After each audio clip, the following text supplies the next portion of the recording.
Hey, what's up everyone, Morey Croson here, and today we're going to be comparing Abby Steiner and Elaine Thompson. We're going to start the video right now. This is the newest edition of the Performance Lab. Reach your individual goals. You don't want to just talk about straight line speed. We also want to talk about your ability to be quick.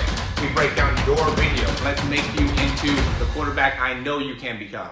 All right, we have Abby Steiner here on the left, who this weekend ran 10.92. That really showed that she has a ton of potential overall within the college ranks, and got some people that have been asking to do a breakdown on Abby Steiner, and so I thought I'd compare her to Elaine Thompson. If we're gonna go and talk about how great Abby Steiner is, how elite really is she? So the best way to be able to do that is to take a look at Elaine Thompson and see what are some of the things that we can maybe do or learn that Elaine Thompson does really good, or even what Abby Steiner does really well, and be able to kind of compare the two. Both of them are 5'6", right? So that was one of the big reasons why I decided to do Elaine Thompson, is because one, Elaine Thompson's obviously the best in the world, and two, because they are the exact same height. So we look at Elaine Thompson here. This is from the Prefontaine Classic a few months ago. We got 491 when she's coming off the ground here, and she's touching back down. We're going to put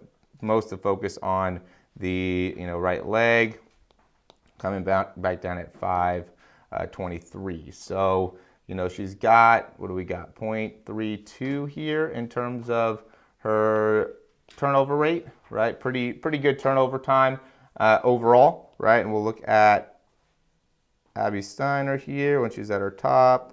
A little bit late here. I'm going to say 0.35 on that. 0.35, transitions, and yeah, lands about 0.61 or 0.66.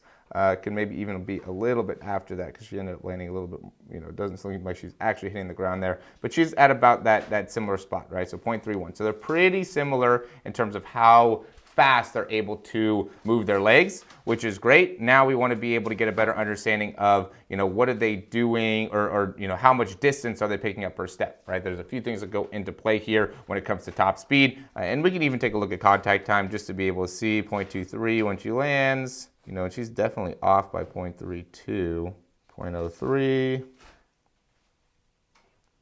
Yeah, see the times here, the video quality ends up being really important to be able to see specifically where we're at. Yeah, so that one's not bad. So we got 4.4, about 4.4 to 4.5, somewhere in there. And she's off, somewhere in that 5.2 range. So she's at about 0.08, 0.09. We'll say 0.09. Let's see if we can get a good time here for Abby Steiner. That looks good. 0.26.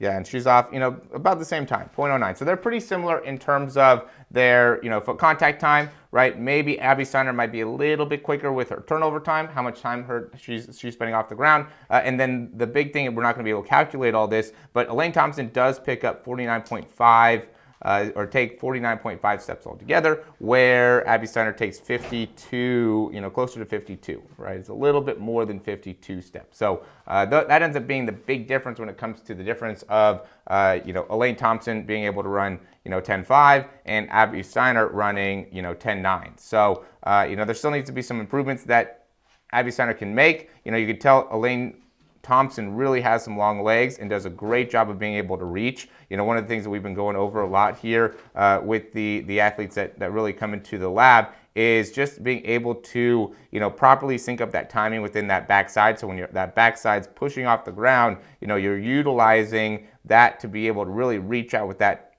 opposite leg to be able to generate that pullback, right? So you can see that happens where you push off the ground and you start to get that upward action of the foot. And when you do that, you want to utilize that action, that upwards action through the body, to then be able to pull the foot back underneath to make it so you're able to land in a good position in comparison to the hip, right? So it ends up being really important. Where are we landing with our foot in comparison to the hip to make it so then we could transition off the ground really well, right? You can see how well she's able to land and also how effective she is in being able to generate horizontal force into the ground, right? I mean, it's the same with Elaine Thompson. She comes off the ground here and she uses that to then be able to reach and then land back underneath it. And what she does really well is just be able to maintain such a straight position with her legs. So now she's able to generate a lot more distance per step and a little bit more, overall vertical force. At the end of the day, the thing that we talk about is that there wants to be a big difference between the horizontal force and the vertical force in order to, or the big difference is the horizontal force when it comes to,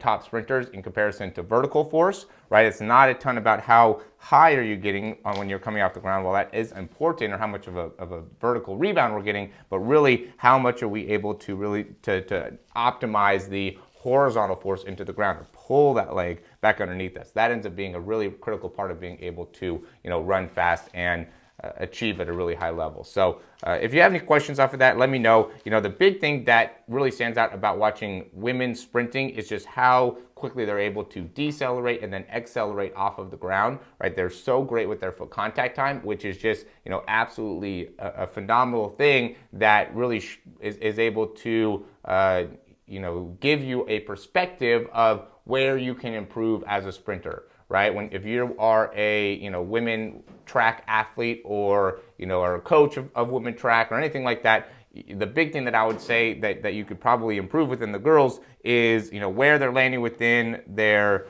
body, right? Like where on their body in comparison to the hip that they're landing, right? And how fast are they able to, control, or what is their contact time, right? So how well are they able to control that landing and then be able to, propel themselves back off, and just getting a great understanding of how that is a concept that you can utilize when it comes to really optimizing your training efforts, right? Because it really matters what is it that we're focusing on when it comes to improving top speed, right? And so if we're focusing on whatever, hamstring strength or plyometrics, or just things that are going to be a lot more difficult to be able to improve, it's just going to take a lot more time, right? We want to be able to make it so we can get the fastest response in the quickest amount of time. And in order to do that, we really want to be able to isolate the foot contact time.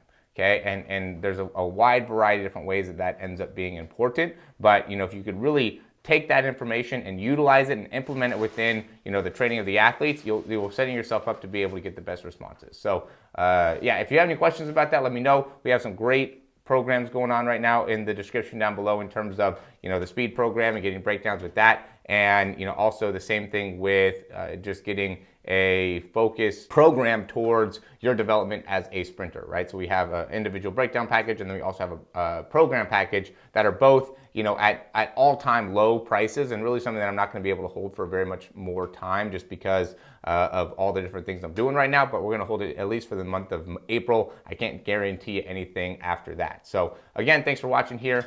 Click the link in order to find out more about that, and I'll talk to you soon.